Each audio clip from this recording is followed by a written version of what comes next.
বেগম খালেদা জিয়া হচ্ছেন একটা প্যারালাল বাংলাদেশ। বাংলাদেশ ভালো আছে কিনা এটা আপনি বেগম খালেদা জিয়ার দিকে তাকাইলে দেখবেন। বেগম খালেদা জিয়া যদি হাসে আপনি বুঝবেন বাংলাদেশ হাসে। তার চোখে পানি দেখলে দেখবেন যে বাংলাদেশ কাঁদে। এর মানে এই কথাটা বলতে আমার বিএনপির কর্মী হওয়ার দরকার নাই। তারেক রহমান সাহেবকে যখন পিজিতে 111-এর পরে নেওয়া হয়েছে, আজকেও ছবিটা দেখছিলাম, বেগম জি ওনাকে দেখতে গেছে। তারেক রহমান সাহেব ঘাড় সোজা করে মায়ের কোলে মাথা রাখতে পারতেছেন না। একজন মায়ের সামনে সন্তানকে পিটানো হচ্ছে, পরের সন্তানটাকে অলমোস্ট হত্যা করা হয়েছে, সবকিছু নাই হয়ে গেছে। কি পরিমাণ ওনারশিপ দেশ মানুষের প্রতি কমিটমেন্ট থাকলে তিনি বলেন এই দেশ ছাড়া আমার আর কোনো জায়গা নাই, আমি আর কোথাও যাবো না। এদেশের নেতৃত্ব বেগম খালেদা জিয়া দেশপ্রেমী।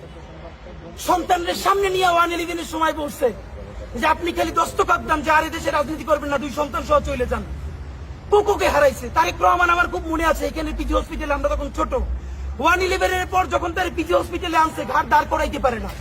বেগম জিয়া দৌড়ে আসছে দেখতে, মার কোলে মাথা রাখতে পারে না। এই ভদ্র মহিলার আল্লাহ কি দেশপ্রেম দিয়ে বানাইছে দেখেন।